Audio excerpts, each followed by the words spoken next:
My mother-in-law's slap burned, but my husband saying nothing hurt even worse. Lily stood up and said, "Mom, you just slapped the owner." I wiped the blood from my lip and smiled. "Marco, please escort my guests out." Right there in my dining room, their perfect world fell apart.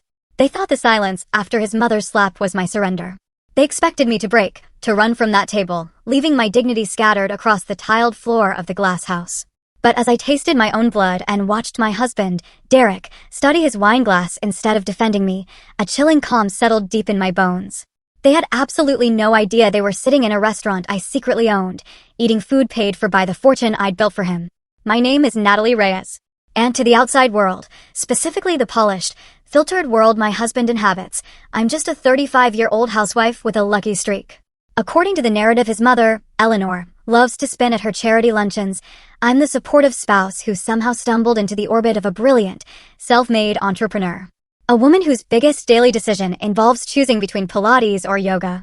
They see the designer clothes, the quiet demeanor, and they assume I'm just a passenger in the high-speed vehicle of Derek's success. But they don't know that I built the engine. They don't know that I poured the fuel. And they certainly don't know that the very ground they were about to walk on that night belonged to me. I stood before the full-length mirror in the hallway of our suburban colonial, a house I'd bought through a trust 2 years prior, and adjusted the strap of my emerald silk dress. It was vintage, understated, and expensive in a way that didn't scream for attention. That was the difference between me and the Vaughns. They liked money that shouted. I preferred wealth that whispered. My reflection showed a woman who looked calm, perhaps a little tired around the eyes, but utterly composed. My mind, however, was racing through balance sheets and profit margins. 7 years ago, I had sold Brightside Logic, the tech startup I co-founded. It was for a sum that meant I never had to work another day in my life. But I wasn't built for leisure. I quietly funneled a significant portion of that capital into creating Reyes Hospitality Group, a holding company protected by layers of anonymity and nominee directors. I own 6 of the city's highest-performing restaurants. And one of them, the crown jewel, was the Glass House. That was exactly where Derek was taking me tonight to celebrate his new deal. "Natalie, are you coming? Mother hates it when we're late." Derek's voice drifted up the stairs, tight with an impatience he was trying to mask. "Coming," I replied, my voice steady. I picked up my clutch and checked my phone one last time. There was a text from Eleanor. "Looking forward to seeing you. We need to have a serious talk about the future tonight." My stomach tightened, not with fear, but with a familiar, weary exhaustion. Eleanor was a woman who truly believed the sun rose and set on her son's shoulders. To her, I was just the middle-class girl with a Latina surname who had somehow tricked her golden boy into marriage. She tolerated me because I was presentable, but she never missed an opportunity to remind me of my place. She'd critique my wine choice, my lack of knowledge about her country club's history, or my career in computers, which she viewed as blue-collar work performed in an office. She had never outright insulted me in public, preferring the slow death by 1,000 cuts of polite condescension. But tonight felt different. The phrase "serious talk about the future" carried a weight that felt less like a conversation and more like a sentencing. I walked down the stairs. Derek was waiting by the door, checking his reflection in the hallway mirror. He looked undeniably handsome in his bespoke navy suit, the very image of modern success. He adjusted his cufflinks, a gift I'd bought him for our 3rd anniversary. "You look great," he said, but he didn't look at me. He was looking past me, his eyes unfocused, his mind clearly somewhere else. "We need to get going. Traffic's going to be a nightmare." For the past 3 months, this had been our rhythm. Derek had become a ghost in his own house. He spoke in short, clipped sentences. He took phone calls on the terrace at 11 at night, claiming it was just deal flow or investor relations. Yet, the performance continued. He still bought expensive gifts with the credit cards I paid off. He still posted photos of us on Instagram with captions like "My Rock" and "Date Night with the Queen," curating a digital reality that bore no resemblance to the cold silence of our breakfast table. We got into the Mercedes S-Class. The leather was cool against my skin.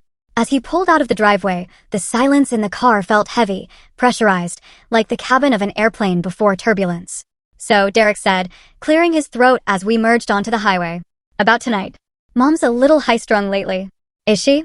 I asked, looking out the window at the blurring city lights. She seemed fine when she texted me. Derek's grip on the steering wheel tightened, his knuckles white. "She's just worried about the family legacy, about finances. You know how she gets. She reads too many headlines about the economy and panics." I almost laughed. The only family legacy the Vaughns had was a history of bad investments and keeping up appearances.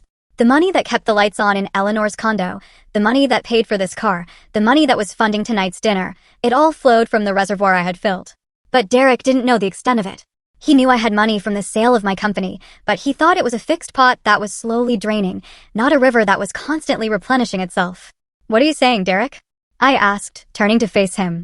He sighed, a sharp exhalation of breath. "I'm saying please, for the love of God, do not bring up money tonight. Don't talk about the cost of the wine. Don't ask about the deal terms. Just let me handle the bill and the conversation. I need her to feel like I'm in control. It's important for her peace of mind. You want me to sit there and be silent?"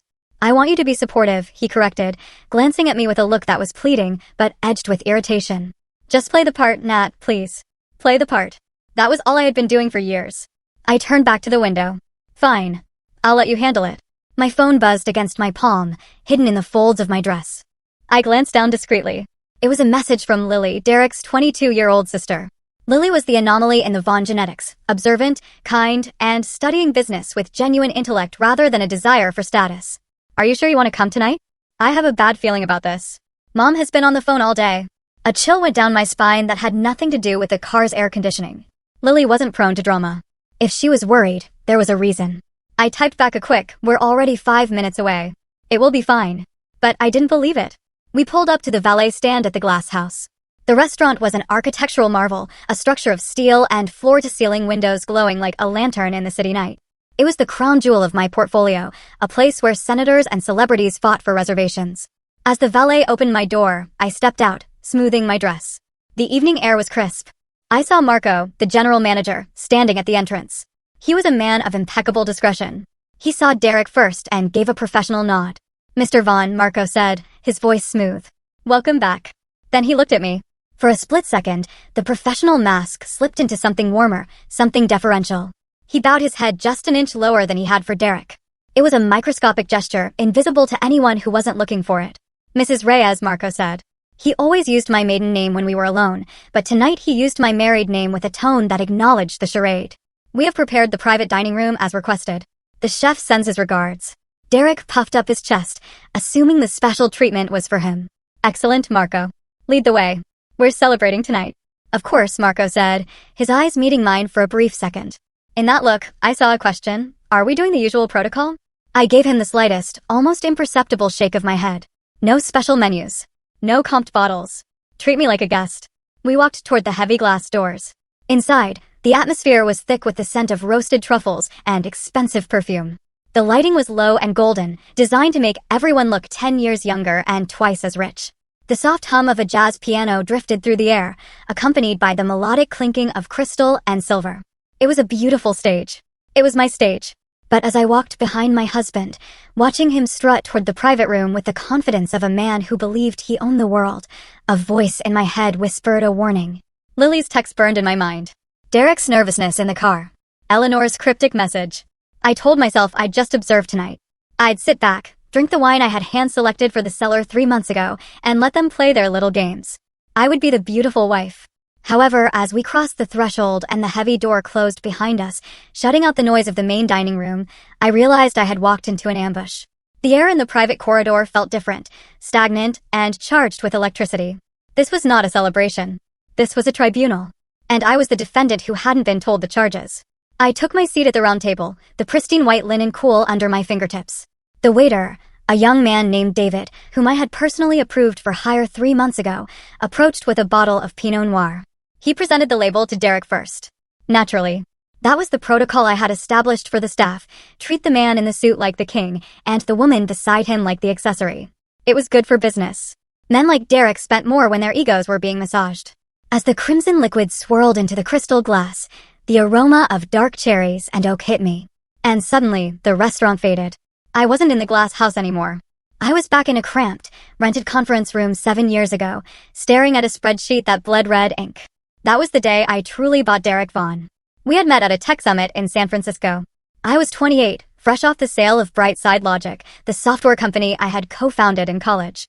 I was sitting on a liquidity event that had put 8 figures into my bank account, but nobody knew my face. I liked it that way.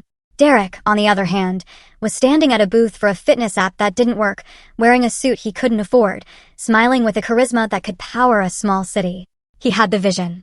He had the jawline.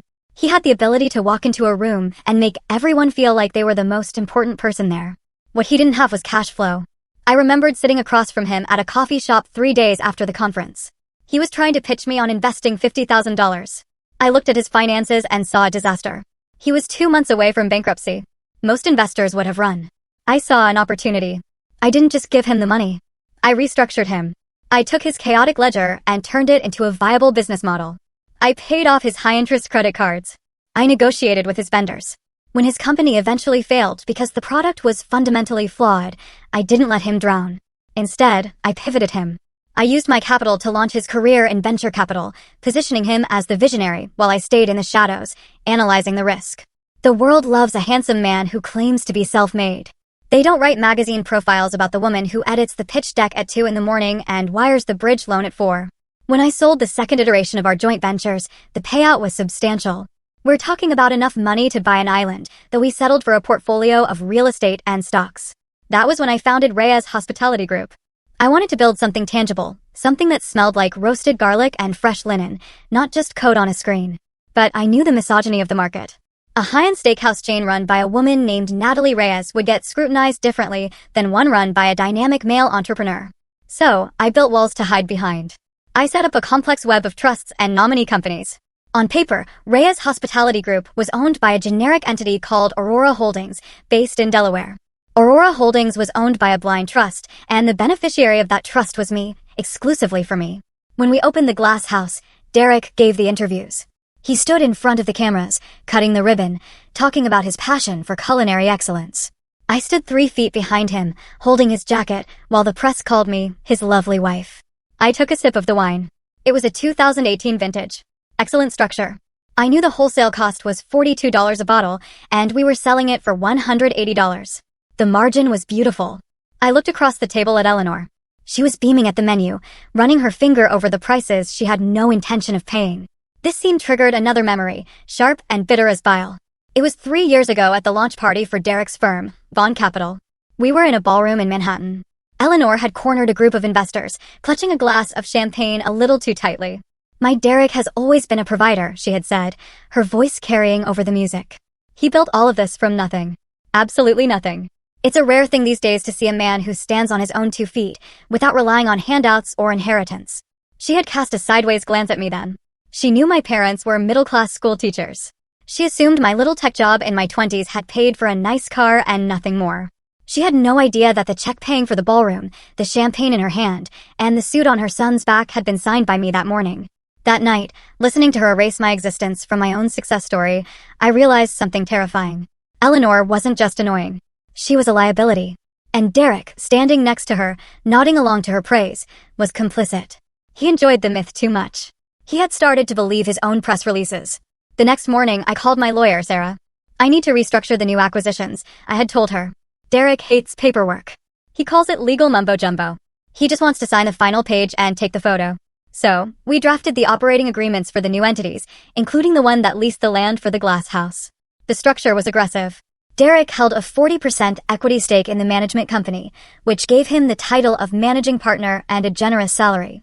But the actual assets, the real estate, the intellectual property, the liquor license, were held by my holding company. I controlled the board. I controlled the bank accounts. I controlled the lease. Derek never read the operating agreement.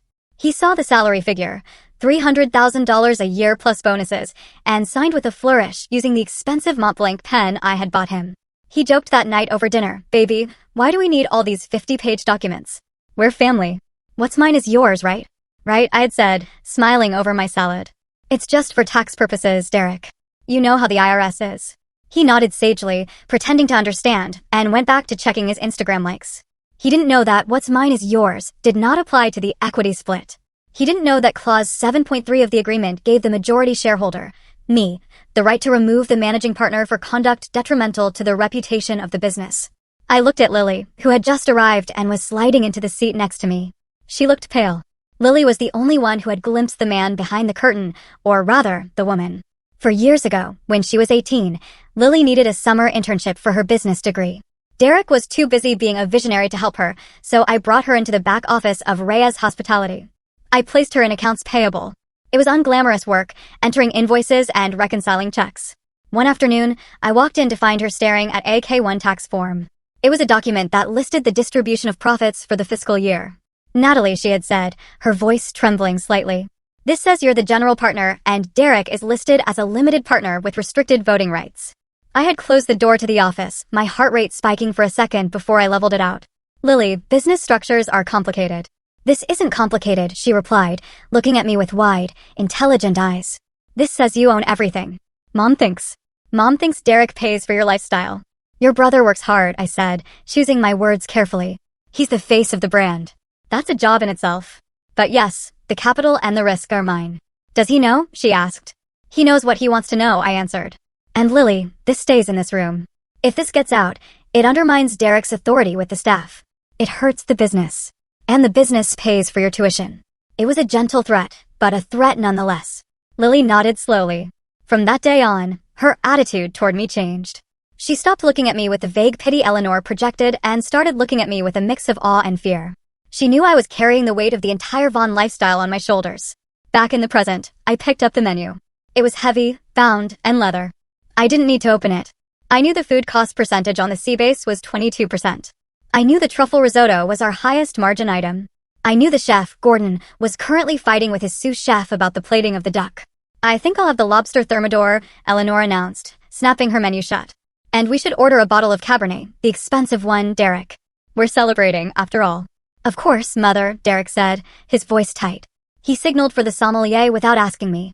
He was performing the role of the patriarch, the provider. I watched him, feeling a strange detachment.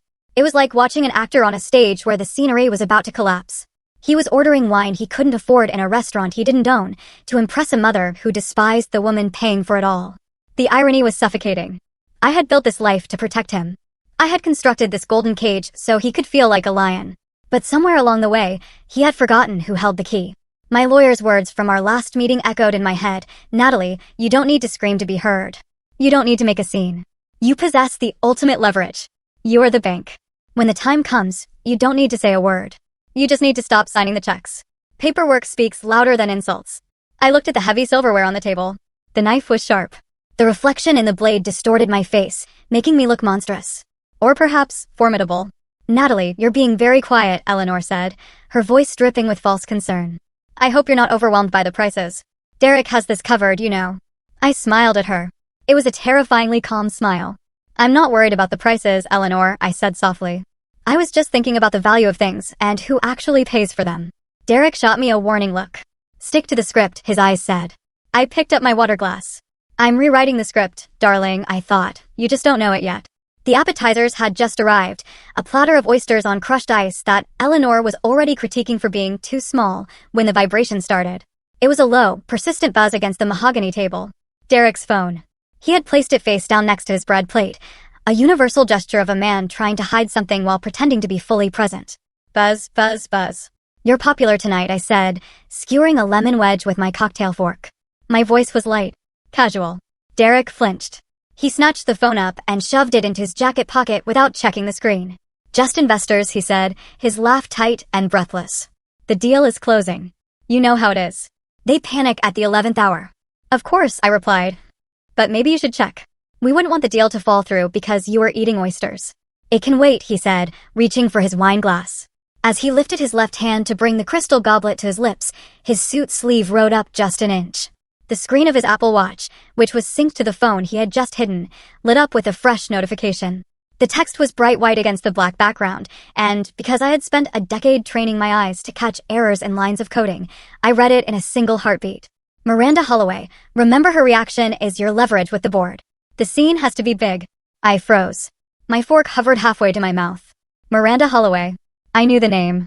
She was the CEO of Northbridge Quantum, a fintech firm Derek had been desperate to partner with. She was sharp, aggressive, and known for eating weaker executives for breakfast. But why was she texting my husband about a reaction and a scene? And why did it sound like stage directions for a play? A cold knot formed in my stomach. This wasn't an affair. This was business. And in the world Derek was trying to play in, business was often bloodier than romance. I'll be right back, I said, placing my napkin on the table. I need to powder my nose. Hurry back, Eleanor said, not looking up from her plate. We have things to discuss before the main course. I walked calmly toward the restrooms, my heels clicking softly on the polished concrete floor. But as soon as I rounded the corner, out of their line of sight, I bypassed the ladies' room door. Instead, I moved toward the discreet service corridor near the kitchen. I pulled a small brass key from my clutch, a key I kept for site inspections, and unlocked the door to the manager's office. The room was small, smelling of receipt paper and espresso. Marco was out on the floor, which I had counted on. On the desk was the communal iPad Pro that we used for inventory management and Zoom meetings with investors. Derek often used this office as his personal command center when he was at the restaurant, liking the feeling of playing boss behind a big desk. I woke up the screen. My heart was hammering against my ribs, a frantic rhythm that contrasted with my steady hands. I navigated to the mail app. Sure enough, Derek's Gmail account was still logged in. He never logged out. He was a man who believed privacy was something owed to him, not something he had to secure. I typed Miranda into the search bar. A thread appeared dated from earlier this morning, titled Operation Glass Houseboard Strategy. I tapped it. The text filled the screen, and as I read, the air in the small office seemed to drop 20 degrees. From Miranda Holloway to Derek Vaughn, Eleanor Vaughn sent. Today, for hours ago Derek, make sure the pacing is right. The investors are nervous about the optics of your liquidity. They see your wife as a liability. A housewife with spending power but no strategic value. My board needs to see you cut the cord. A man who cannot control his wife cannot control money. The scene needs to be public. It needs to be visceral. If she cries, if she screams, if she makes a fool of herself in a high-end establishment, we have the narrative we need. She is unstable, emotional, and unfit to be a decision-maker in the family trust. That gives us the grounds to enforce the post-nuptial amendment immediately under the duress clause. I felt bile rise in my throat. They weren't just asking for a divorce. They were engineering a breakdown. They wanted to provoke me into a public display of emotion so they could paint me as the crazy, spending-addicted wife who needed to be managed. I scrolled down to Eleanor's reply. From Eleanor Vaughn to Miranda Holloway, Derek Vaughn, don't worry, Miranda. I know exactly which buttons to push. She is weak. She has always been insecure about her background and the fact that she has not given Derek a child yet. I will handle the provocation. You just make sure the lawyers are ready. The girl has nothing to lose, really. Her name isn't on any of the family assets. She is just a squatter in Derek's life. Let me handle it. A squatter. The woman who paid for the roof over her head, the surgery for her husband's heart condition last year, and the very device her son was likely texting on right now. A squatter. The audacity was so immense it was almost impressive. At the bottom of the email was a PDF attachment. Vaughn Postnup Amendment Final.pdf. I opened it. It was brutal. It was a document designed to strip me of everything. It claimed that because I had been fully provided for during the marriage by Derek's business success, I would waive all claims to future spousal support and any interest in Vaughn Capital or its subsidiaries. It cited my lack of financial contribution as the justification. I had to grip the edge of the desk to keep from throwing the iPad across the room. If I went back out there and screamed at them, if I flipped the table, threw the wine, and acted like the betrayed wife they expected, I would be signing my own death warrant. They would have witnesses. They would have video footage. They would use my anger as proof that I was exactly who they said I was, an emotional liability. Miranda Holloway was smart. She knew that in business, the person who loses their temper first loses the deal. She was banking on my Latina temper, banking on the stereotype of the fiery, scorned woman. I closed the email app. I carefully wiped my fingerprints from the screen, though I doubted Derek would ever think to check for them. I stared at my reflection in the darkened window of the office. My face looked pale, but my eyes were dark. Hard stones. Okay, I whispered to the empty room. You want a scene? You want a performance? I opened my clutch and took out my lipstick. It was a deep blood red shade called Vendetta. I applied it slowly, watching my mouth transform into a weapon. They wanted to trap me in a corner. They didn't realize that they were the ones locked in a cage with a tiger. They thought they were the directors of this play, but they had forgotten who owned the theater. I checked my watch. I had been gone for 6 minutes. Long enough to pee, not long enough to be suspicious. I smoothed the silk of my dress over my hips. I took a deep breath, inhaling the scent of the expensive leather chair I had paid for 3 years ago. When I walked back out that door, I would not be Natalie the wife. I would not be Natalie the victim. I would be the CEO of Reyes Hospitality Group, conducting a hostile takeover of my own marriage. I unlocked the door and stepped back into the corridor. The sounds of the restaurant rushed back in, the clatter of plates, the hum of conversation, the jazz piano playing a melody that sounded deceptively cheerful. I walked toward the private dining room, my head held high. I could see them through the glass walls. Eleanor was laughing at something, her head thrown back, her pearls shaking. Derek was checking his phone again, looking nervous, sweating slightly under the collar. They were waiting for the show to start. I pushed open the glass door and smiled at them. It was the warmest, deadliest smile I had ever worn. Sorry to keep you waiting, I said, sliding into my seat. I just had to handle a little technical issue. Derek looked at me, searching my face for any sign of distress. He found none. Everything okay? He asked. Perfect, I said, unfolding my napkin. Absolutely perfect. Shall we order the main course? I saw Eleanor exchange a quick, sharp glance with Derek. Get ready, her eyes said. I picked up my wine glass and took a slow sip. Bring it on, I thought. Let's see who breaks first. The private dining room was a cube of acoustically treated glass suspended slightly above the main floor. It offered a panoramic view of the open kitchen, a theater of stainless steel and controlled fire where 20 chefs moved with military precision. From my seat, I could see the flames licking the bottom of copper pans and the sous chefs plating with tweezers. It was a beautiful, chaotic ballet that usually filled me with pride. Tonight, however, it looked like a preparation for war. Eleanor sat across from me, a monument to old-school self-preservation. She had refused to check her coat, letting the white mink drape over the back of her chair like a royal mantle. The room was climate-controlled to a perfect 72 degrees, but Eleanor wore fur as armor, not for warmth. Her perfume, a heavy floral scent that retailed for $300 an ounce, fought for dominance with the delicate aroma of truffle oil on the table. Beside her sat Richard, my father-in-law, a man who had spent 40 years fading into the beige wallpaper of his wife's life. He offered me a tight, apologetic smile before retreating behind his wine glass. Lily was to my right, the only one who seemed to belong to the real world. She wore a simple black dress and kept her hands folded in her lap, her eyes darting between her mother and brother with the vigilance of a bomb disposal technician. The architecture is striking, I suppose, Eleanor said, her voice pitched just loud enough to carry to the waiter refilling her water. She swept her hand around the room, dismissing the award-winning design with a flick of her manicured wrist. But it feels a bit sterile, do you not think so? It lacks the soul of the places we used to go to in the Upper East Side. Places with history. This feels like new money trying too hard. She looked at me then, a small, sharp smile playing on her lips. She was waiting for me to defend the restaurant so she could patronize me. She wanted me to say I liked it so she could explain why my taste was inferior. It is certainly modern, I replied, my voice neutral. I didn't tell her that the sterile design had won an Architectural Digest award last year. I didn't tell her that the new money feel was exactly what attracted the tech executives who spent $5,000 a night here. Derek clapped his hands together too loudly. Well, I think it's fantastic. Top tier. Only the best for us tonight. He turned to the waiter. We'll take the seafood tower, the big one, and for the mains, let's do the Wagyu ribeyes all around. And bring another bottle of that Cabernet. Actually, make it two. He didn't look at the price list. He didn't need to. In his mind, money was a renewable resource that appeared in his bank account by magic. I sat there sipping my water and did the math in my head. The Wagyu had a food cost of 40% because we flew it fresh. The wine markup was 300%. Derek was trying to look like a king, but every time he ordered, he was essentially transferring money from my left pocket to my right pocket, minus the operational costs. You're so generous, Derek, Eleanor cooed, reaching over to pat his hand. Always taking care of everyone, just like your grandfather. It's a big night, Mom, Derek said, puffing out his chest. I want to make sure we celebrate properly. Under the table, Lily's knee bumped against mine. I turned to look at her. Are you okay? She whispered, her voice barely audible over the ambient jazz. I feel like Mom is winding up for something. She has that look. I'm fine, Lily, I whispered back. Just hungry. Lily didn't look convinced. She had noticed the tension in Derek's jaw, the way he kept checking his watch, the way Eleanor's eyes glittered with a predatory anticipation. Lily was smart. She sensed the trap, even if she didn't know the dimensions of it. The seafood tower arrived, a spectacle of crushed ice, lobsters, and oysters. It was absurdly large, taking up the center of the table like a fortress. Eleanor picked up a silver fork and poked at an oyster with suspicion. You know, she began, looking at the shellfish as if it might bite her. The service here is a bit attentive, isn't it?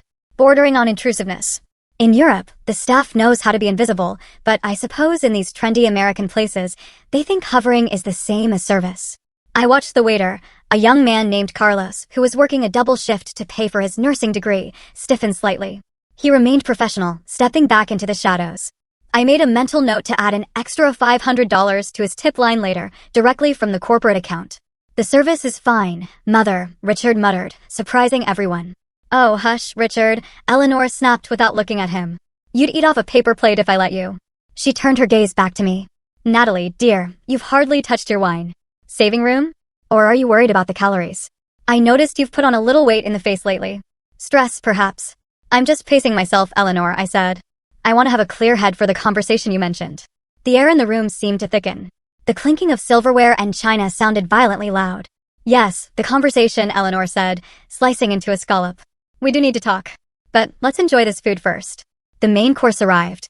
The steaks were seared to perfection, dark and crusty on the outside, tender pink on the inside. Derek raised his glass again.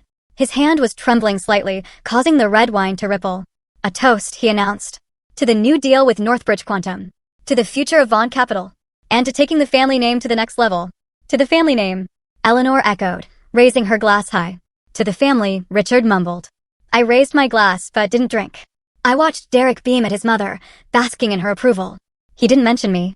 He didn't mention that I had introduced him to the initial contacts at Northbridge. He didn't mention that the collateral for his buy-in was a property deed in my name.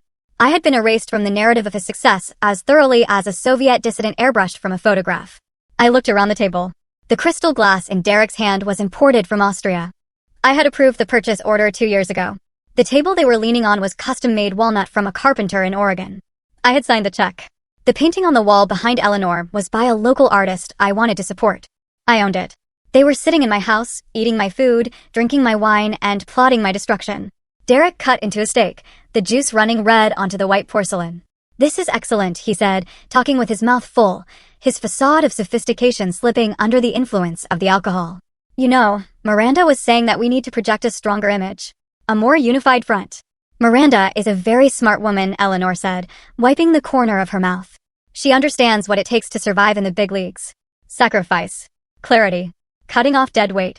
Her eyes locked onto mine when she said dead weight. It wasn't a subtle jab. It was a declaration of intent. The jokes about the service, the critiques of the decor, the erasure of my role, it was all foreplay. They were circling, tightening the noose, waiting for the moment to kick the chair out from under me. I picked up my knife and fork. The weight of the silver felt reassuring in my hands. I cut a small, precise piece of my steak.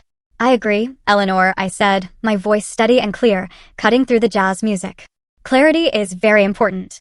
Sometimes people get confused about who plays what role. It's always good to remind everyone exactly where they stand. Eleanor smiled, mistaking my statement for submission. She thought I was agreeing to be put in my place. She didn't realize I was talking about hers. The room felt small now. The glass walls no longer offered a view out, but reflected the scene within. The stage was set. The players were in position. And the first act was drawing to a close. I chewed slowly, savoring the flavor of the beef, preparing myself for the violence that was about to be served for dessert. The sound of metal striking porcelain cut through the room like a gunshot. Eleanor had dropped her knife onto her plate, not by accident, but with the deliberate weight of a gavel, signaling the opening of court. The sharp clack echoed off the glass walls, silencing the soft jazz piano that had been drifting through the speakers. The waiter, who had been approaching to clear the table, froze mid-step, sensing the shift in atmospheric pressure. He retreated into the shadows, making himself invisible. All eyes turned to Eleanor. She was flushed, the expensive Cabernet having done its work, stripping away the thin veneer of social grace to reveal the raw, ugly ambition beneath. She dabbed the corner of her mouth with a linen napkin, leaving a smear of red lipstick that looked like a fresh wound. Natalie, she began, her voice syrupy, laced with a poison she barely bothered to disguise. We have been dancing around the truth all evening, haven't we? But I think it is time we speak plainly. For the sake of the family. I folded my hands in my lap, feeling the cool silk of my dress under my sweating palms. I am listening, Eleanor. You are a lucky girl, she said, leaning forward. Her pearls clicked against the edge of the table. You must know that. When Derek found you, what were you doing? Trying to run some little computer business, struggling to pay rent? You were drifting. Derek saved you, Eleanor continued, her voice gaining volume. He pulled you out of that mediocrity. He gave you a name. He gave you this lifestyle, this dinner, the clothes on your back. He elevated you. I felt Derek shift beside me. He didn't look up. He was staring at the dregs of his wine, swirling the liquid in hypnotizing circles. We built this life together, I said softly. Together. Eleanor laughed. It was a harsh, barking sound. Oh, honey, don't delude yourself. You are the passenger. Derek is the driver. And frankly, the passenger is getting heavy. She took a sip of wine, her eyes narrowing. And let us be honest about the one job a wife in your position is supposed to have. It has been 7 years, Natalie. 7 years. She gestured vaguely at my stomach. And nothing. The nursery in that big house is still empty. It's a little embarrassing, is it not? For a man of Derek's stature to have no legacy? The air left my lungs. I had expected them to come for my money. I had expected them to come for my dignity. I had not expected them to weaponize the miscarriage I had suffered 2 years ago, a grief Derek and I had never spoken of publicly. That is private, Eleanor, I said, my voice dropping to a whisper. It is not private when it affects the family line, she snapped. If you are broken, Natalie, if you cannot give this man a real family, then the very least you can do, the absolute bare minimum, is to know your place. You need to shut your mouth, sit down, and respect the man who pays for your existence. I turned to Derek. I needed him to say something. Anything. I needed him to look at his mother and tell her to stop. Derek, I asked. He did not look at me. Instead, I felt a sharp kick under the table. His polished shoe dug into my shin. It was a warning. Shut up. Take it. Don't make a scene. Mom is just stressed. Just listen to her, Nat, Derek mumbled to the tablecloth. Eleanor reached into her designer handbag, a bag that cost $4,000, paid for by the dividends from a company I owned, and pulled out a thick cream envelope. She slid it across the white tablecloth. It stopped right in front of my water glass. This is for the best, Eleanor said, her tone shifting to a faux business-like rationality. It is a modification to your marital agreement. Miranda's lawyers looked it over. It simply states that, given your lack of financial contribution and your failure to produce an heir, you waive any claim to Derek's future earnings or the capital assets. You acknowledge that you have been compensated enough by simply being allowed to live this life. I looked at the envelope. I didn't need to open it. I had already read the PDF in the manager's office. Sign it, Natalie, Eleanor commanded. Sign it now, in front of us, so we can all sleep soundly knowing you are not just waiting for a divorce settlement to cash out like a common gold digger. The room was deathly quiet. I could hear the hum of the ventilation system. I could feel Lily's body radiating heat beside me, tense as a coiled spring. I looked up at Eleanor. I kept my face completely smooth. And if I do not sign it? I asked. My voice was soft, devoid of the anger she was so desperate to provoke. The question seemed to short-circuit something in Eleanor's brain. She blinked, her face reddening to a deep, blotchy crimson. She was not used to resistance. She was used to obedience. If you do not sign it, she sputtered. Then you prove exactly what you are. A leech. A grasping, low-class nobody who clawed her way into a family that is leagues above her. She stood up. The chair scraped violently against the floor. You think you are special? She hissed, her voice rising to a shout. You are nothing without my son.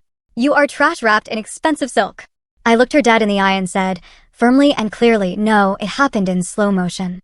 I saw Eleanor's arm pull back. I saw the flash of her diamond bracelet under the recessed lighting. I saw the look of pure, unadulterated hatred in her eyes. I could have moved. I could have caught her wrist. I had the reflexes. But I didn't. I stayed perfectly still. I let it happen. Smack. The sound was wet and sharp, sickeningly loud in the enclosed glass room. Her palm connected with my left cheekbone with a force that snapped my head to the side. The impact blinded me for a second. A white flash exploded behind my eyelids. My ear rang with a high-pitched whine. I felt the skin of my cheek burn as if it had been touched by a hot iron. I sat there, my head turned to the right, staring at the shocked reflection of myself in the glass wall. The entire restaurant seemed to gasp. Through the glass, I saw a waiter drop a tray of drinks. The crash of breaking glass was distant, muffled. 2 guests at a nearby table had stood up, their phones raised, capturing the moment the mother of the distinguished Derek Vaughn assaulted his wife. I slowly turned my head back to face them. I tasted copper. My lip was cut. I ran my tongue over the split skin, cataloging the metallic taste of my own blood.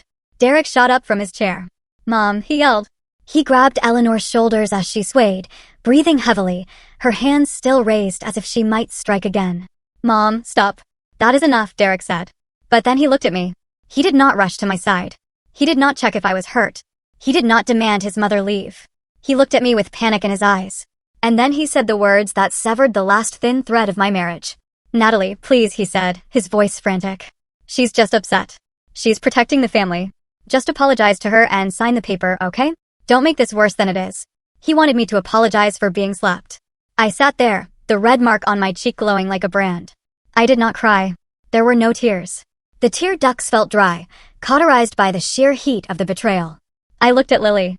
She was standing now, her hands covering her mouth. Her eyes were wide, filled with a horror that was quickly hardening into something else. She looked from her mother, panting like a wild animal, to her brother, cowering in his suit, and then to me, sitting straight back, bleeding and silent. In Lily's eyes, I saw the exact moment the illusion shattered. She saw the monster her mother was. She saw the coward her brother was. And she saw me, not as the victim, but as the only person in the room who was still holding the line. I touched my cheek. It throbbed. Are you done? I asked. My voice was terrifyingly calm. It did not sound like my voice. It sounded like the voice of a judge reading a verdict. Eleanor stared at me, her chest heaving. She looked confused by my lack of tears. She had wanted a breakdown. She had wanted me on my knees. Instead, she had just given me the weapon I needed to destroy them all. The piano outside had stopped. The restaurant was watching. The stage was mine. The silence that followed the slap was heavy, suffocating, and absolute. It was the kind of silence that usually follows a car crash, where for a few seconds, the world forgets how to breathe.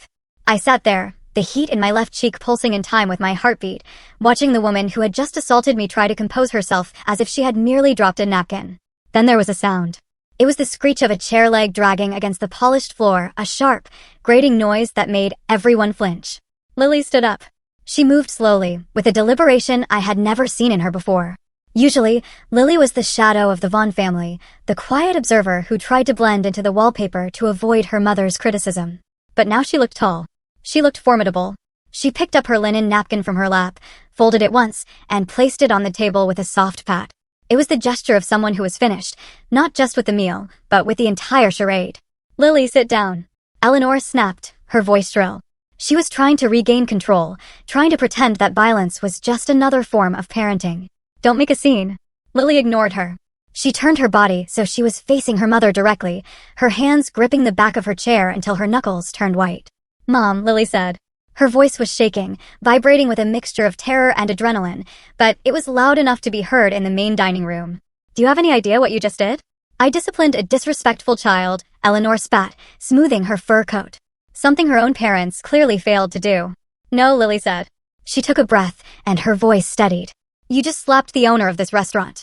For a second, nobody moved. The words hung in the air like smoke. Then Derek laughed. It was a nervous, wet sound. Lily, what are you talking about? Don't be dramatic. We know Natalie likes to pretend she's involved, but I am not being dramatic, Derek, Lily shouted, cutting him off. The force of her anger made him recoil. I am telling you the truth. The truth that I've been sitting on for 4 years. Eleanor scoffed, waving a hand dismissively. Oh, please, Natalie. She cannot even afford her own handbags without your credit card. Derek, don't listen to her. She's just trying to defend her little friend. Lily turned to me. Her eyes were swimming with tears, but her jaw was set. She was asking for permission. She was asking if she could burn the house down. I looked at her. I did not nod. I did not smile. I just held her gaze, my face a mask of cold calm, and blinked slowly. Go ahead, my eyes said. Burn it all. Lily turned back to the table, her gaze locking onto her brother.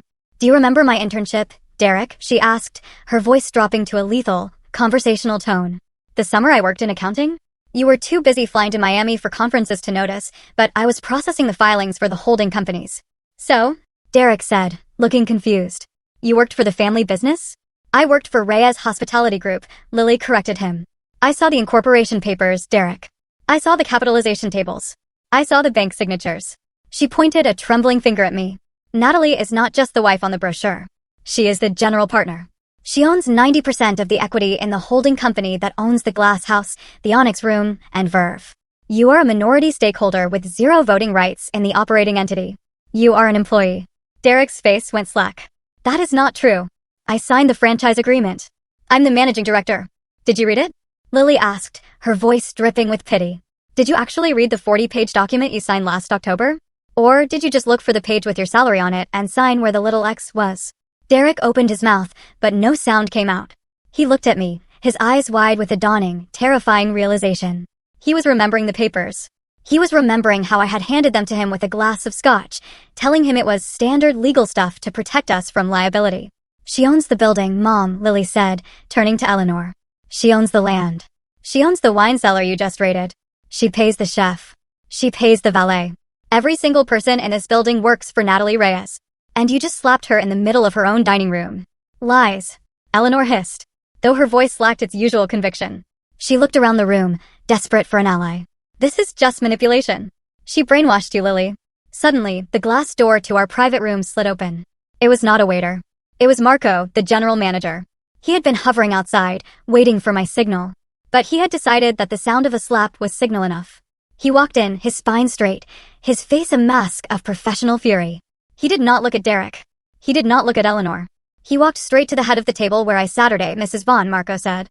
His voice was deep and carried to every corner of the room. He used my married name, but he said it with a deference that made it sound like a title of nobility.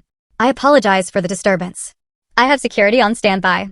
He paused, then added loud and clear, if you wish, we can terminate this dinner immediately. As the proprietor, you have the right to refuse service to anyone who violates the code of conduct, even family. The word proprietor hit Eleanor like a physical blow. She slumped back in her chair, her mouth opening and closing like a fish out of water. Proprietor, she whispered. But Derek said. Derek lied, Lily said ruthlessly. Or he was too stupid to know the truth. Does it matter? The silence in the restaurant had shifted. It was no longer the silence of shock. It was the silence of judgment. Through the glass walls, I could see guests openly staring. A woman at the table nearest to us was holding her phone up, the red recording light blinking steadily. Eleanor saw the phone too. Her face was drained of color. She was a woman who lived for reputation, and she suddenly realized she was starring in a viral video that would end her social standing in this city forever. This is a joke, Eleanor stammered, trying to force a laugh. It came out as a strangled croak. A very funny joke, Natalie. You really had us going. She pointed at Marco. Bring the check. We are leaving. There is no check for you, madam, Marco said coldly. Mrs. Reyes, he corrected himself, using my maiden name, a subtle twist of the knife, covers all operational costs. However, I must ask you to lower your voice. You are disturbing the paying clientele. I sat there, frozen in a tableau of absolute power. I didn't need to speak. My assets were speaking for me. My staff was speaking for me. My sister-in-law was speaking for me. I picked up my napkin and dabbed the cut on my lip. The white linen came away stained with a single, perfect drop of bright red blood. I looked at the stain, then placed the napkin on the table, right next to the insulting contract Eleanor had tried to force me to sign. Lily took a step back from the table. She looked exhausted, as if the burst of energy had drained her, but she stood her ground. Mom.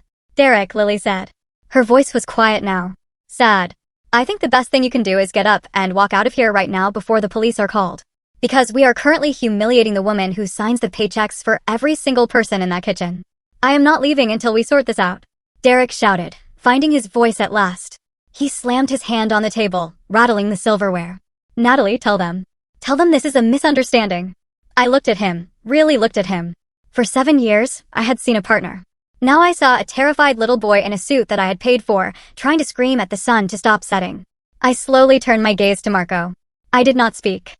I just tilted my head slightly toward the door. Marco understood. He turned to Derek. Mr. Vaughn, Marco said, his voice dropping an octave, becoming dangerous. Please do not make me ask the security team to escort you out. It would be untidy. Derek looked at Marco, then at me. He saw the cold, hard reality in my eyes.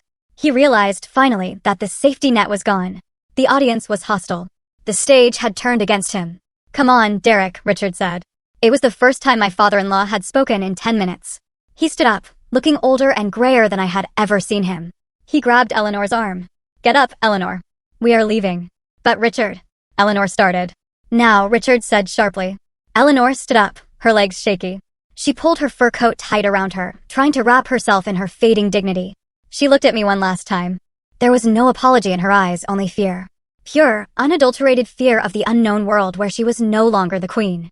They began to shuffle toward the door, a procession of the defeated. Derek lingered for a second, looking back at me, his mouth opening as if to beg or explain or blame. But Lily stepped in front of him, blocking his view of me. Go, Lily whispered. Derek turned and walked out. When the glass door clicked shut behind them, the air in the room seemed to rush back in. I was alone at the table with Lily and Marco. My cheek was throbbing with a dull, heavy ache. My heart was pounding against my ribs like a trapped bird, but my mind was clear. I looked through the glass wall. I watched my husband and his parents walk through the main dining room. I saw heads turn.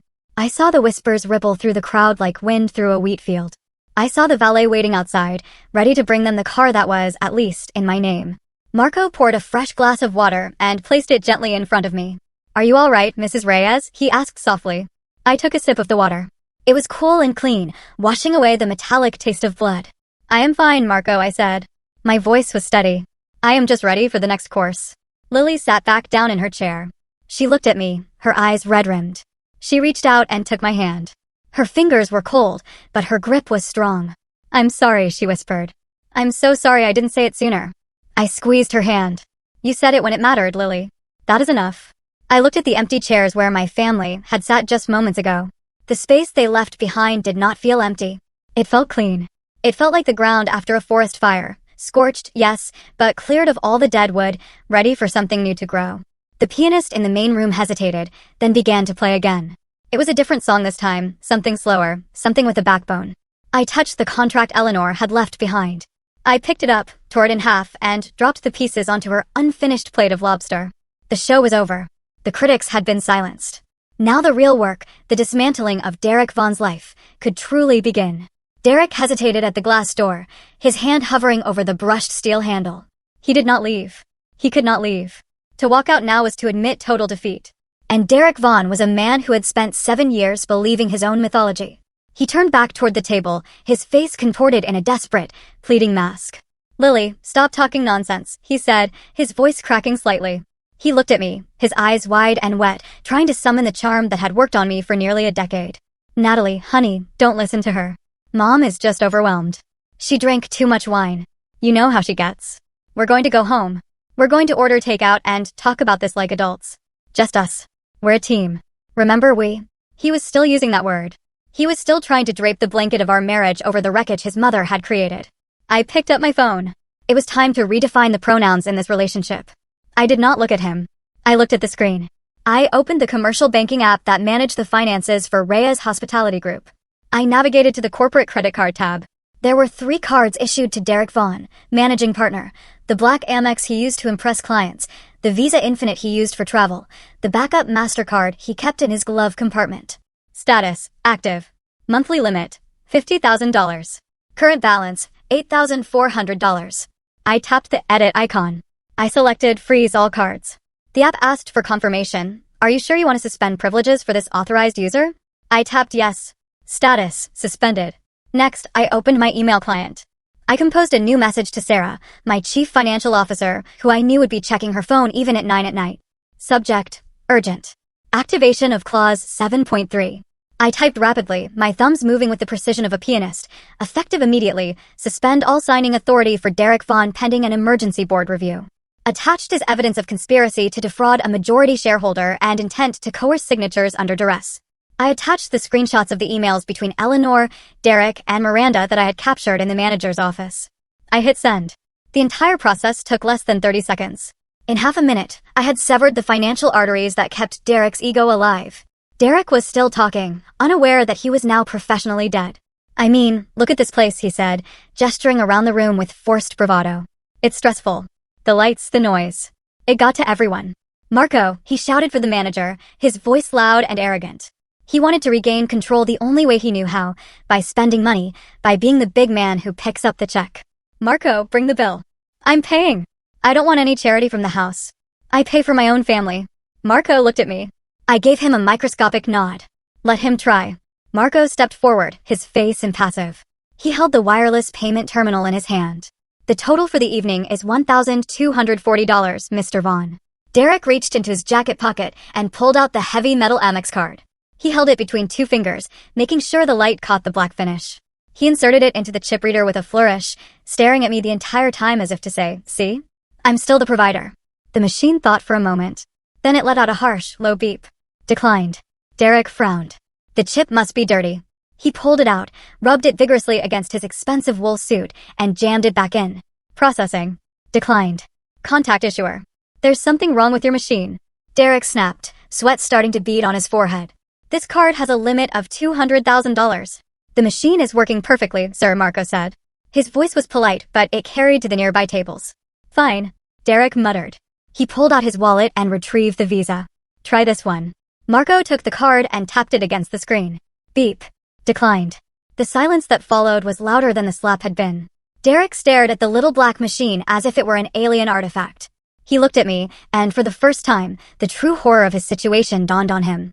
He realized that the money was not just paused. It was gone. The magic trick was over. "My cards," Derek whispered. "Why are my cards not working?" "It appears the primary account holder has updated the security settings," Marco said. He said it loudly enough that the couple at the next table stopped eating their dessert to listen. "Perhaps you should call your bank, or ask your wife." Derek turned to me, his face pale. "Natalie, what did you do?" "I protected my assets," I said. My voice was low, devoid of emotion. "You said you wanted to take care of things, Derek.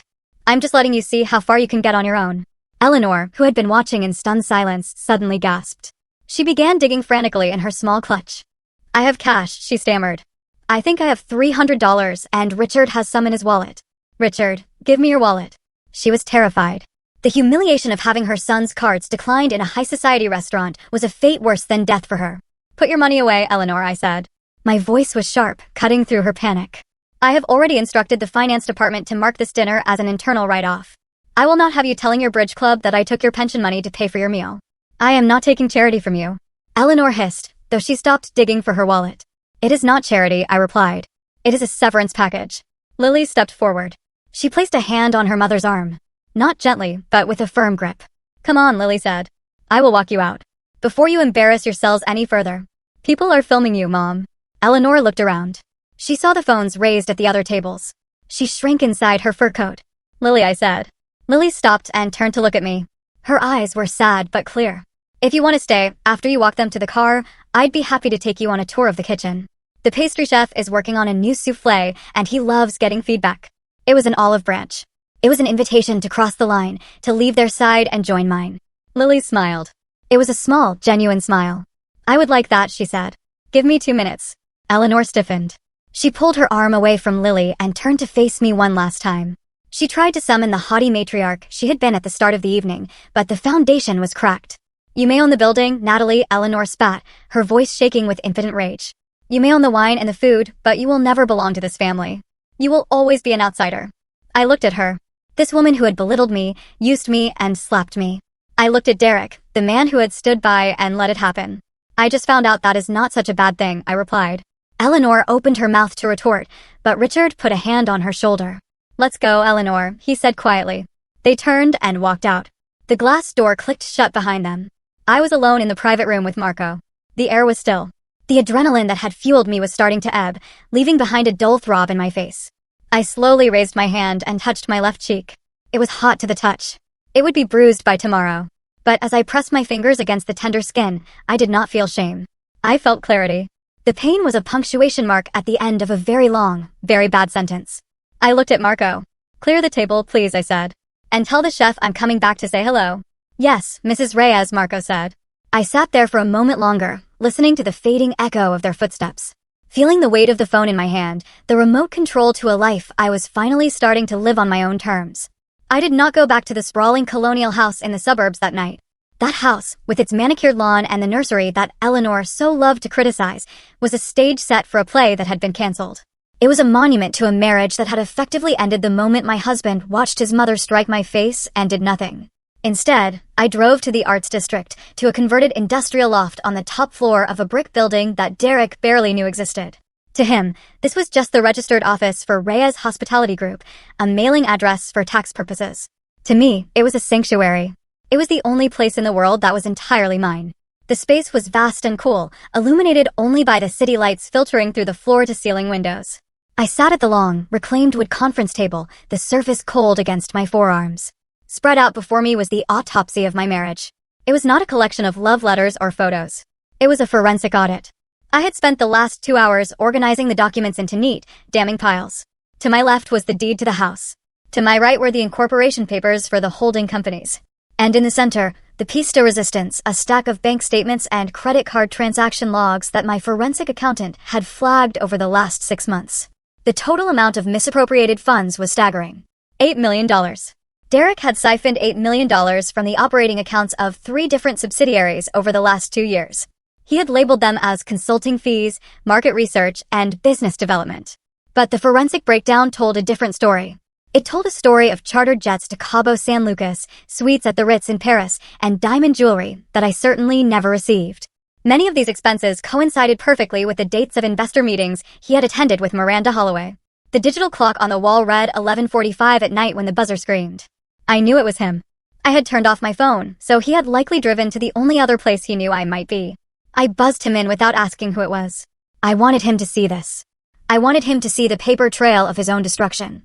When the elevator doors slid open directly into the loft, Derek looked like a man who had been through a war zone. His tie was undone, hanging loosely around his neck like a noose. His shirt was wrinkled, stained with sweat and wine. His eyes were bloodshot, rimmed with the exhaustion of a man who had spent the last 3 hours arguing with his mother and screaming at bank representatives who refused to talk to him. He stepped into the room, looking around the shadowy industrial space as if he had never seen it before. In a way, he hadn't. He had never bothered to visit the engine room of the machine that printed his money. Natalie, he breathed, his voice ragged. He walked toward the table, his hands shaking. You cannot do this. You cannot just lock me out. You are destroying us. Us. He was still clinging to the plural. He was still trying to hide behind the collective noun. There is no us, Derek, I said. My voice was calm, echoing slightly in the large room. There is just a plaintiff and a defendant. Stop talking like a lawyer, he shouted, slamming his hand onto the back of a leather chair. I'm your husband. My mother, she was out of line, I admit that. She was drunk. She's old-fashioned. But you freezing the accounts, humiliating me in front of Marco. That was cruel, Natalie. That was vindictive. Sit down, Derek, I said. I don't want to sit down. Sit down, I repeated, my voice dropping to a register that brooked no argument, or I will call the police and have you arrested for trespassing. And given the current state of your credit cards, I don't think you can afford bail. He froze. The reality of his powerlessness hit him again. He pulled out the chair and sank into it, looking smaller than I had ever seen him. I picked up the first document, the printout of the email chain between him, Eleanor, and Miranda. I slid it across the table. It stopped inches from his hands. Read it, I said. He looked down. He recognized it immediately. Natalie, this is just talk. Miranda is aggressive. She was just brainstorming strategies to handle the board. I never agreed to. You did not object, I cut in. You discussed the pacing. You discussed the optics. You conspired with a third party to provoke your wife into a mental health crisis in a public setting to trigger a duress clause in a post-nuptial agreement. In legal terms, Derek, that is conspiracy to commit fraud and infliction of emotional distress. It was a test, he pleaded, leaning forward. Miranda said we needed to see if you could handle the pressure of the high-stakes world. If you had just stayed calm, I did stay calm, I reminded him. I am still calm. That is why you are terrified. I picked up the next stack of papers, the bank statements. Let us talk about the $8 million, I said. Derek's face went gray. The color drained out of him so fast I thought he might faint. I can explain that, he stammered. Investments. Seed capital. You know, I've been looking into crypto and, do not lie to me, Derek, I said softly. I have the receipts. The week in Aspen, the one you said was a tech retreat? The bill for the chalet lists 2 guests, Mr. Derek Vaughn and Miss Miranda Holloway. I slid the paper across the table. And the Cartier bracelet purchased in Miami, I continued, sliding another sheet, the one charged to the Reyes Hospitality Equipment Fund. I checked my jewelry box, Derek. It is not there. He stared at the papers, his mouth opening and closing. There was no spin that could fix this. There was no charm that could smile this away. You are not a self-made millionaire, Derek, I said, leaning back in my chair. You are a poster boy. You are a marketing asset that I created because the business world prefers to write checks to men with square jaws. I built the portfolio. I structured the deals. I wrote the code for the original product. All you did was wear the suit and read the lines I wrote for you. I worked hard, he cried, tears welling in his eyes. I went to the meetings. I shook hands. You spent the money, I corrected. You spent $8 million of company funds on a lifestyle you did not earn and a mistress who was helping you plot to steal the rest of it. The room fell silent. The hum of the refrigerator in the kitchenette was the only sound. What do you want? Derek whispered finally. Do you want a divorce? Take the house. Take the cars. Just don't ruin me. I do not want the house, I said. And I do not need to take the cars. I already own them. Here is what is going to happen. I opened a leather folder and extracted a document I had drafted with my lawyer an hour ago. This is a settlement agreement, I said. You are going to read it, and then you are going to sign it. I laid out the terms, counting them off on my fingers. 1. You will resign immediately from all executive positions within Vaughn Capital, Reyes Hospitality, and any subsidiary entities. We will frame it as a decision to pursue personal philanthropic interests. Derek flinched but nodded. 2. You will transfer your 40% stake in the management company back to Aurora Holdings for a nominal fee of $1. $1, he choked out. That stake is worth $20 million. It is worth nothing if I prosecute you for embezzlement, I said coldly. Do you want to negotiate the value of your freedom, Derek? Because the sentencing guidelines for grand larceny involving $8 million are quite severe. He shut his mouth. 3, I continued. You will issue a public statement, approved by my PR team, acknowledging that your success was a joint venture and that I was the primary financial architect. You don't have to say you were a puppet, but you will admit I pulled the strings. And what do I get? He asked, his voice bitter. Homelessness. No, I said. You get an allowance. I will set up a trust for you. You will receive $150,000 a year, paid out monthly. It is enough to live a comfortable middle-class life. You can rent a nice apartment. You can drive a decent car. But private jets, the $5,000 dinners, the days of being a millionaire playboy, are over. Derek looked at the document. He looked at the evidence of his theft. He looked at me. "You want to humiliate me?" he said, shaking his head. "You want revenge?" "No, Derek," I said, meeting his gaze. "I want the ledger to balance. I want the truth to be recorded in the official files. The revenge part? That is what you did to yourself when you let your mother slap me and tried to steal my company." He sat there for a long time. I could see the wheels turning in his head. He was thinking about Miranda. He was thinking about whether she would save him. "If you are thinking about calling Miranda," I said, reading his mind, "you should know that I have already prepared a separate package for her board of directors. It includes the emails proving she conspired to manipulate a business partner's family for leverage. If you do not sign this document within 48 hours, that package goes to her board, and the evidence of your theft goes to the district attorney." Derek slumped. His shoulders collapsed. The fight went out of him like air from a punctured tire. 48 hours, he whispered. 48 hours, I confirmed. "Take the papers. Go to a hotel. Do not go back to the house. I have had the locks changed. I will see you at the mediation table." He stood up slowly. He reached out and took the folder. He looked at the stack of bank statements, the proof of his betrayal, and then he looked at me. "I loved you, he said. It was a weak, pathetic attempt at a final manipulation. In the beginning, I know, I said. I loved you too. That is why I paid $8 million to learn this lesson." He turned and walked toward the elevator. The doors opened with a soft chime. He stepped inside, and as the metal doors slid shut, cutting him off from my view, I finally let out the breath I had been holding for 7 years. I was alone in the dark loft. I was tired. My cheeks still throbbed. But for the first time in a decade, my net worth was calculated not in dollars, but in truth. And I was very, very rich. 3 weeks later, we met in a neutral zone. It was a conference room on the 42nd floor of a law firm that belonged to neither my counsel nor theirs. The room was a study in intimidation, featuring a table made of a single slab of black marble and a view of the city that reduced the people below to the size of insects. The air conditioner was set to a chilling 68 degrees, but the temperature in the room felt significantly lower. I sat on one side of the table with Sarah, my corporate attorney, and James, my personal counsel. Opposite us sat the crumbling dynasty of the Vaughn family. Eleanor sat in the center, flanked by Derek and Richard. She wore a severe charcoal gray suit that looked like armor. Her hair sprayed into a helmet of perfection. She did not look at me. She stared at the water pitcher in the center of the table as if her sheer force of will could turn it into wine. Derek looked like a ghost. He had lost 10 pounds since the night at the loft. His suit hung loosely on his frame, and there were dark circles under his eyes that no amount of concealer could hide. Beside him, Richard sat hunched over, his hands clasped tightly on the table, looking like a man waiting for a sentencing hearing. Lily sat at the far end of the table, slightly apart from her family, signaling a physical and emotional separation that Eleanor had clearly noted with disdain. "Let us begin," Sarah said, opening a thick binder. Her voice was crisp, professional, and utterly devoid of pity. "We're here to finalize the separation of assets and the restructuring of the corporate entities known as Vaughn Capital and Reyes Hospitality Group." Eleanor's lawyer, a man named Mr. Henderson, who charged $600 an hour to look bored, leaned forward. "My client, Mr. Vaughn, asserts that his contributions to the brand equity entitle him to a significant severance package far exceeding the allowance Mrs. Reyes has proposed." "Mr. Vaughn has no leverage," Sarah replied, not even looking up from her notes. "Let us be clear about the ownership structure, as it seems there has been some confusion within the family." She projected a chart onto the screen on the wall. It was a complex web of entities, but the color coding was simple. Everything in blue belonged to me. Everything in red belonged to Derek. The screen was almost entirely blue.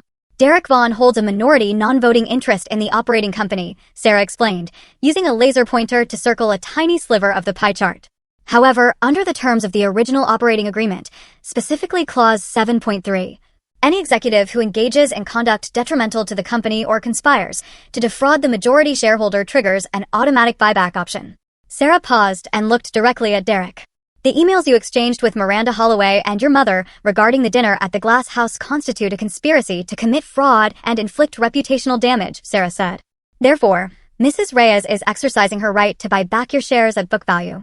The current book value of your shares, given the debt you have incurred through unauthorized spending, is $400,000. Derek flinched. Eleanor finally looked up, her eyes narrowing. "This is absurd," Eleanor hissed. "My son built that company. He is the face of it. You cannot just erase him with a spreadsheet." "We are not erasing him, Mrs. Vaughn," I said, speaking for the first time. "We are correcting the record." Furthermore, James added, sliding a document across the marble table, We have evidence that Mr. Vaughn used company funds for personal travel and gifts totaling $8 million. We are willing to forego criminal prosecution for embezzlement only if he agrees to the terms of the separation today. Derek looked at his lawyer. Mr. Henderson sighed and took off his glasses. They have you cold, Derek, Henderson whispered, loud enough for everyone to hear. The emails are damning, and with the Northbridge deal suspended, it is not suspended. Derek muttered, his voice cracking. Miranda is just waiting. Miranda Holloway sent a cease and desist letter to your office this morning, I said quietly.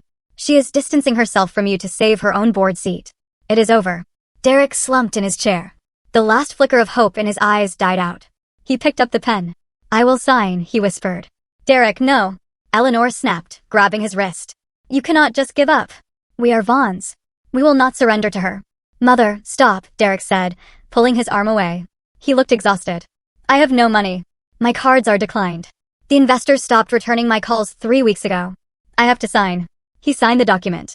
The scratching of the pen sounded like a match being struck. Suddenly, Lily cleared her throat. I have something to say, she announced. Eleanor turned to her daughter, her lip curling. You have done enough, Lily, bringing this embarrassment upon us. I am not the one who embarrassed us, Mom, Lily said, her voice shaking slightly but gaining strength with every word.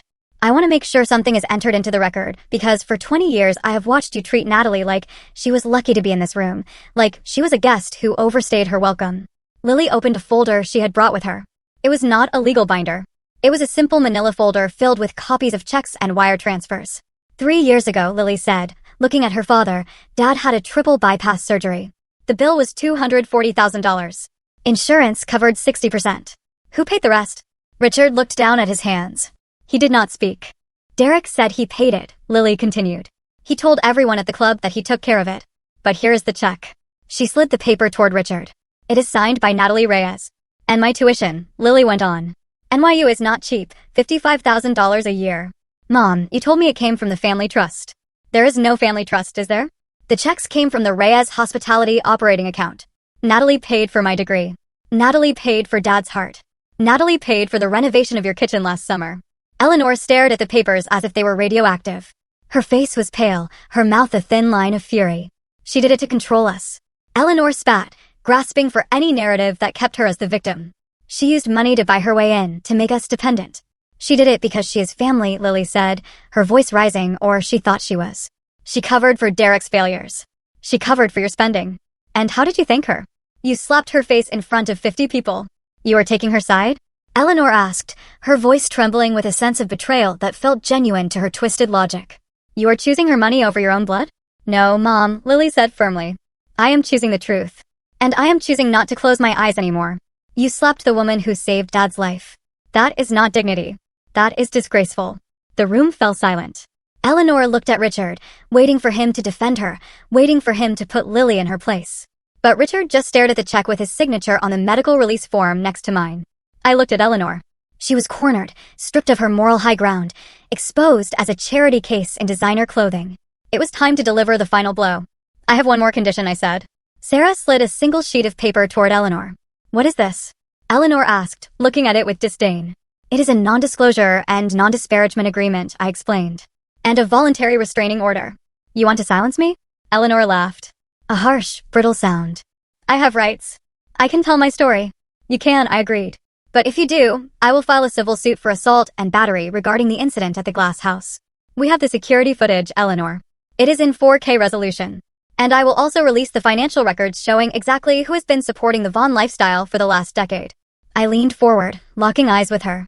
If you sign this paper, I said, I will not press charges. I will not sue you. I will not release the video to the press. You get to keep your freedom and whatever is left of your reputation. But in exchange, you never speak my name publicly again. You never contact me, and you never set foot in any property owned by Reyes Hospitality Group. Eleanor looked at the paper. Her hands were shaking. To be silenced by the daughter-in-law she despised was a fate worse than poverty for her. I will not sign it, she whispered. Richard, tell her. Richard Vaughn slowly lifted his head. He looked at his wife, then at his son, and finally at me. There was a profound sadness in his eyes, but also a flicker of something new. Respect. Sign it, Eleanor, Richard said. His voice was rough and used. Richard. Eleanor gasped, turning to him. She paid for my heart, Eleanor, Richard said, tapping the paper Lily had put in front of him. She saved my life while I sat there and let you belittle her for 7 years. We have lost. We deserve to lose. Sign the paper so we can go home. But Eleanor started to protest.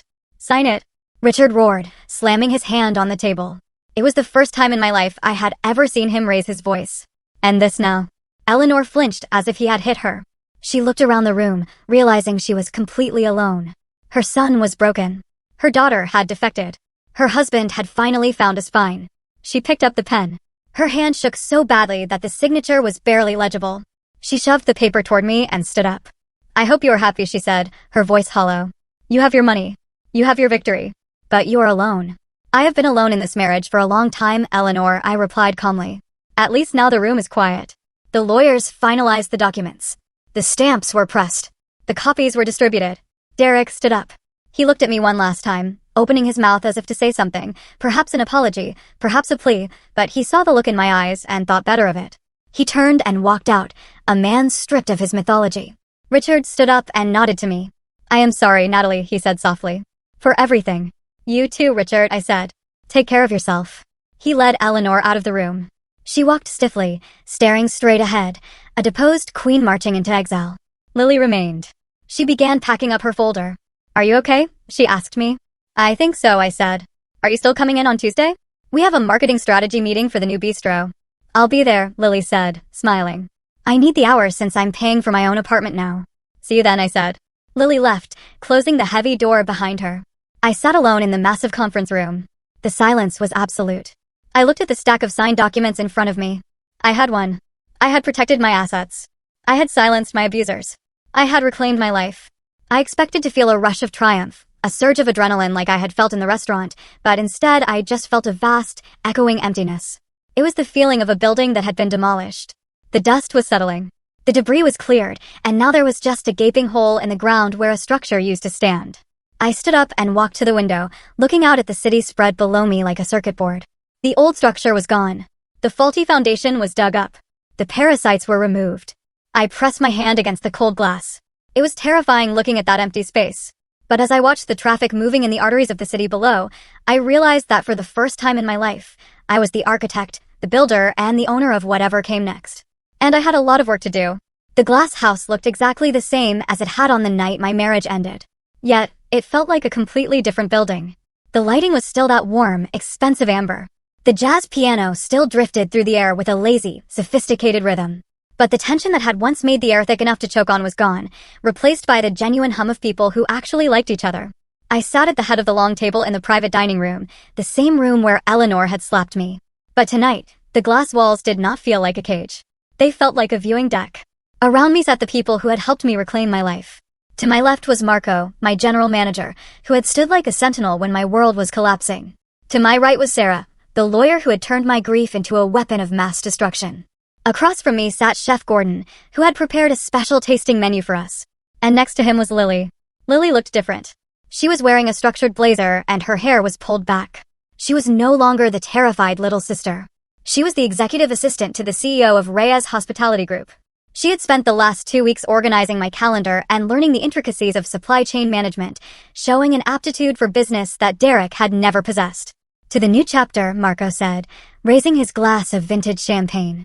To the boss, Chef Gordon added with a grin. We clinked glasses. The crystals sang a clear, happy note. As I took a sip, my phone buzzed on the table. It was a notification from the Wall Street Journal Business Alerts. I picked it up and read the headline. Vaughn Capital Restructures. Founder Derek Vaughn steps down. Acknowledges strategic guidance of spouse in early success. It was done. Earlier that afternoon at the district courthouse, Derek had signed the final settlement. It was a document devoid of emotion but heavy with consequence. He had formally waived any claim to the appreciation of my assets. He had returned the 40% stake in the management company that he had essentially stolen. And most importantly to me, he had signed off on a public statement. It was not a humiliating confession. I had no interest in destroying him publicly just for the sport of it. It was simply a correction of the record. The statement read that while Derek had served as the public face of the company, the founding capital, strategic architecture, and operational oversight had been provided by Natalie Reyes. It was the truth. And reading it in black and white, formatted in the stark font of a major financial publication, I did not feel a surge of malicious glee. I felt a profound, quiet lightness. It was the feeling of setting down a heavy backpack after a 10-mile hike. Is it out? Sarah asked, seeing me look at the phone.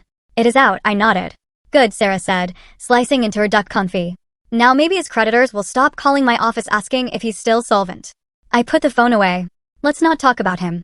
Tonight is about us. I stood up. The table went quiet. Through the glass walls, I could see the staff on the main floor pausing in their work to look up. I had asked Marco to gather everyone for a brief moment before the dinner rush fully kicked in. I walked out of the private room and stood on the small landing that overlooked the main dining area. The kitchen staff, the servers, the busboys, they all looked up. They knew the rumors. They knew about the slap. They knew about the frozen credit cards, but they had never heard from me directly. Good evening, everyone, I said. My voice was steady, amplified slightly by the acoustics of the room. I know there has been a lot of drama in this building recently. I know you have seen things that usually happen in soap operas, not in professional establishments. A few of the servers chuckled. For a long time, I continued, I stayed in the shadows. I let someone else take the credit for the work we did here because I thought it was what a good wife was supposed to do. I thought protecting his ego was more important than claiming my own reality. I looked at Marco, then at Lily, and finally back at the team. I was wrong. This restaurant, the Glass House, was built on a simple idea, that quality speaks for itself. That truth matters. From now on, this is a place where no one is humiliated just because someone else thinks they are richer or louder or more powerful. We serve excellence here, and we treat everyone with respect, starting with the people who work in this room. There was a pause, and then the staff broke into applause. It was not the polite applause of a chorused audience. It was genuine. I saw shoulders relax. I saw smiles. I walked back into the private dining room, feeling a warmth in my chest that had nothing to do with the champagne. Nice speech, Lily said as I sat down. I meant every word, I replied. We were just finishing the main course, a beautiful roasted lamb that fell off the bone, when Marco's headset crackled. He listened for a moment, his expression tightening. He looked at me, a question in his eyes. What is it, Marco? I asked. We have a situation at the host stand, Marco said quietly. It is Mr. Vaughn and his mother. The table went silent. Sarah reached for her briefcase, her lawyer instincts kicking in. Do you want me to handle it? No, I said, wiping my mouth with my napkin. I will handle it. I'm coming with you, Lily said, standing up immediately. I did not argue. We walked out of the private room, down the short hallway and into the foyer. They were standing by the hostess desk. Eleanor was wearing a trench coat, her face pale and drawn. She looked smaller than I remembered, stripped of the bravado that usually armored her. Derek stood beside her, looking at the floor, his hands shoved deep into his pockets. They did not look like titans of industry. They looked like two people who had been locked out of their own lives. When Eleanor saw me, she straightened her spine, trying to summon the ghost of her old arrogance. Natalie, she said. Her voice was brittle. We need to talk. Hello, Eleanor. Hello, Derek, I said.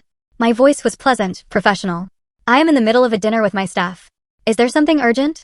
We want a table, Eleanor demanded, though the demand lacked weight. It's Tuesday night. The place is half empty. We have a right to eat here. Actually, we are fully booked, I said, glancing at the reservation screen. It was a lie, but it was my lie to tell. And even if we were not, this is a private establishment. We reserve the right to refuse service. You are going to kick us out? Derek asked, looking up. His eyes were red. After everything, Natalie? I signed the papers. I gave you what you wanted. Can't we just have a meal for old time's sake? He still didn't get it. He thought the signing of the papers was a transaction that bought him forgiveness. He did not understand that the currency between us had been devalued to zero. This is not about the papers, Derek, I said. This is about boundaries. I am not your wife anymore. I am the owner of a restaurant where you caused a scene and abused the staff. You are a liability. I am your mother-in-law. Eleanor cried out, causing heads to turn in the bar area. I demand to be seated. She took a step forward, trying to push past the hostess stand. Before she could take a second step, a large shadow fell over her. It was David, the head of security. He did not touch her. He simply stepped into her path, his arms crossed, a wall of muscle and polite menace. Ma'am, David said, his voice a low rumble. Please do not make me escort you out. Eleanor stopped. She looked at David, then at me. She realized that she could not bully her way past physics. Lily stepped forward from behind me. She stood shoulder to shoulder with me, presenting a unified front. Mom, Lily said. Her voice was not angry. It was just incredibly tired. Tonight is ours. You should go home. Eleanor looked at her daughter. She looked at the new clothes, the confidence. The way Lily stood next to me, not as a subordinate, but as an ally. Lily, Eleanor whispered. You are kicking me out? I am asking you kindly to leave, Lily said, echoing the words I had used in my head 1,000 times. Please, God, do not make this harder than it needs to be. Derek looked at his sister. He saw the strength in her that he had never possessed.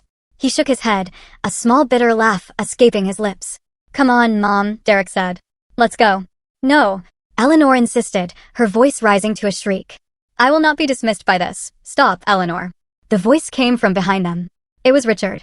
He had been parking the car or perhaps waiting outside. But now he stood in the doorway. He looked tired, but his eyes were clear. He reached out and took his wife's arm. It is over, Eleanor, Richard said gently. We lost. Let's go home.